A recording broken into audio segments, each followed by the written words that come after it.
This is the story of a woman who went through a lot when she was young. She missed out on all of her dreams because of the circumstances in her family. She then gets another chance to fulfill her dreams when she is 70.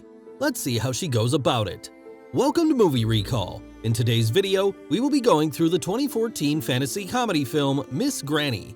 It's time to recall. Let's get started. Turn on subtitles and spoilers ahead. Malsoon, a 74-year-old widow, lives with her son and his family.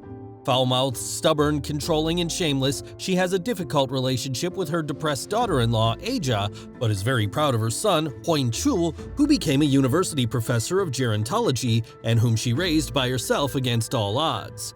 She has become the sort of person who is always telling other people to do things and tends to get in arguments with everyone. The good news for her daughter-in-law, Aja, is that she is not home the whole day because she works at a cafe with her childhood friend, Mr. Park. There is a woman named Okja, and Malsoon always calls her a vixen. They always tend to get into arguments, and well, how could today be an exception? Okja goes on to make fun of Malsoon and flirts with Mr. Park. Malsoon seems to have enough of her as she goes on to get physical with her, and as she grabs her from her hair in order to teach her a lesson in another language. Mr. Park tries to put an end to the fight by becoming between them and ends up being the victim as he gets hurt. When he goes home later that evening, his daughter named Na-young gives him a piece of her mind for always defending Malsoon and ends up getting hurt. Speak of the devil, Malsoon appears over there and she now goes on to scold Mal-young for speaking to her own father in that manner. Na-young in return asks Malsoon to apologize to Mr. Park for injuring him, but she refuses. Before she leaves, she drops a bag of peaches for Mr. Park, who goes on to follow her on his bike and gives her a ride. Na-young, however, is shocked when he sees that Malsoon has brought his father peaches despite the fact that he is allergic to them. On the other hand, at a local TV studio, music producer Sang Yu is annoyed at the day's auditions. He is frustrated because all the new bands are focusing more on their looks than their singing. He does not see them singing from their souls. One of his colleagues goes on to point out that they should hire old people to sing because, unlike young singers, they can sing from their souls. She suggests that they find some ghost singers and let the new kids do the lip syncing. The next morning, we see Malsoon scolding Aja for cooking wrong while Jiha tries to sneak out of the house with his guitar to go to an audition but is caught by both women. Aja asks him to get rid of his guitar and focus on studying because that is his future, but his grandmother, Malsoon, gives the boy some money and asks him to pursue his dreams. When the boy leaves, the two women again start to argue as Aja tells Malsoon that she should stay out of it when the matter is between her and her kids. Malsoon in turn tells her that she should not be so depressed given the fact that her husband has a good job and she just stays at home. She compares her situation to herself when she was of her age, and she goes on to tell Aja that life is much easier for her compared to him because she had to raise her son all alone.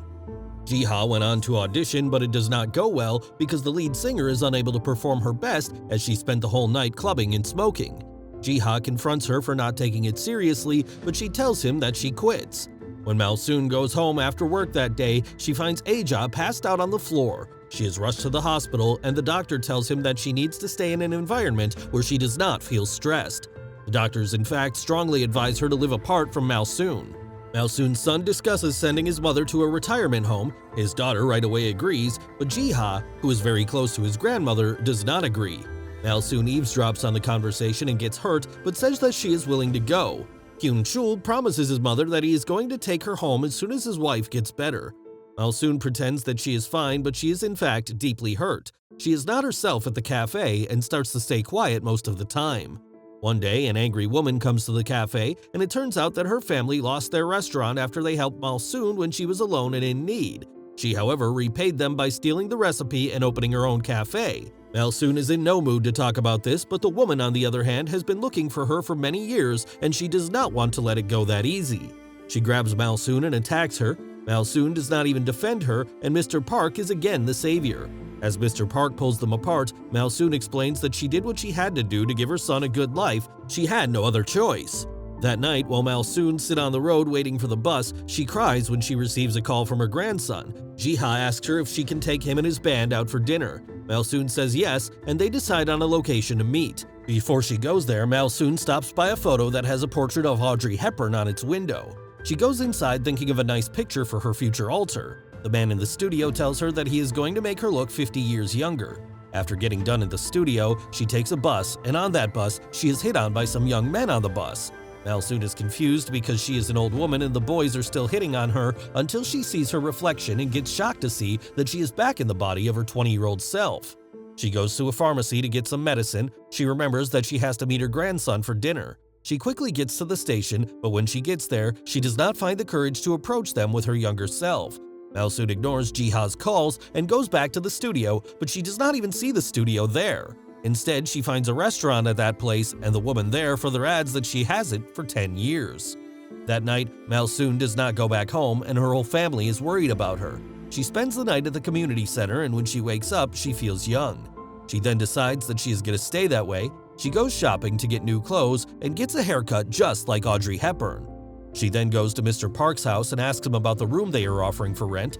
She tells them that her name is Odu Rai. That night, she goes to her house and leaves a note at the door in order to let them know that she is okay. As the suspicious girl of the Korean title, all anyone sees is that Durai speaks with a regional accent and walks like an old lady, and that she acts very strangely and motherly for her age. After wowing a group of pensioners with a stirring karaoke tune one day, she attracts the notice of her unknowing grandson Jiha, his 4th year in university, and Han Sung-woo, a TV music producer who has been looking for talent in the area.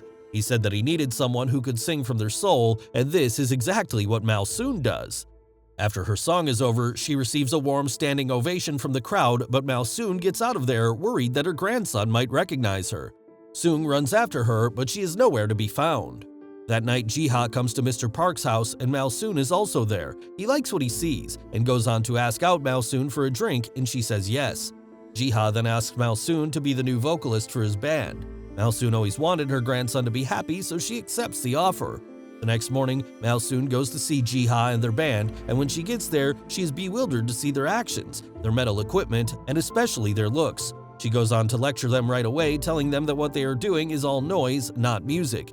They do not like her and her ideas at first, but when she gives them a flying kiss, well, that's enough for the horny teenagers. They then go on to play in the park, and people love them so much that their jar is full of money in no time.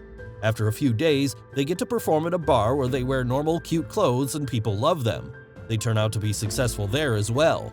One night, Seung sees Malsoon and goes on to follow her. Malsoon, however, confronts him thinking that he is a stalker.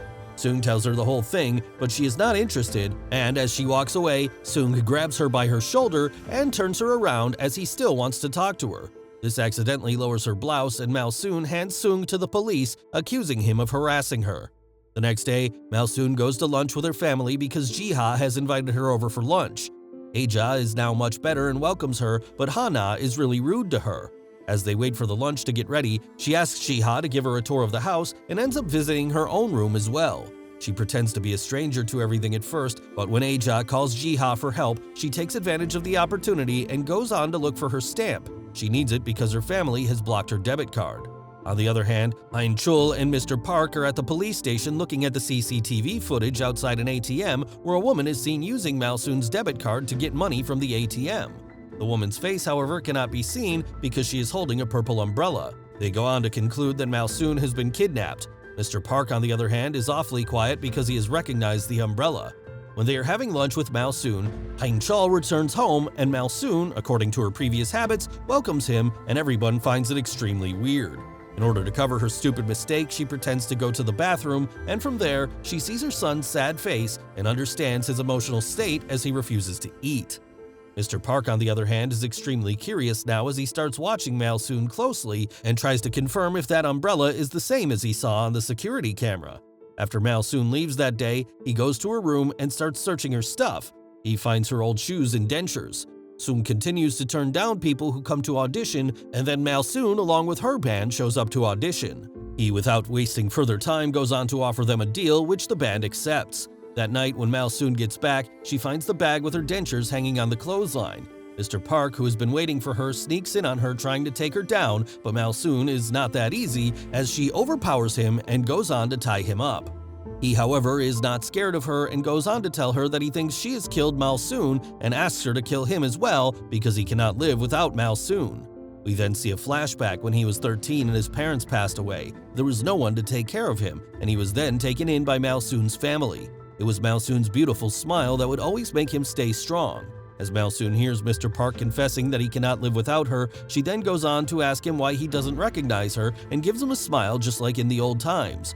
After watching her for a while, Mr. Park realizes that the woman in front of him is actually Malsoon. Mr. Park then tells her family that he has met her and she is fine, so they can stop worrying about her. Okja, on the other hand, tells his daughter that her father is dating a woman much younger than him. Malsoon then performs on TV with her band and everyone loves them.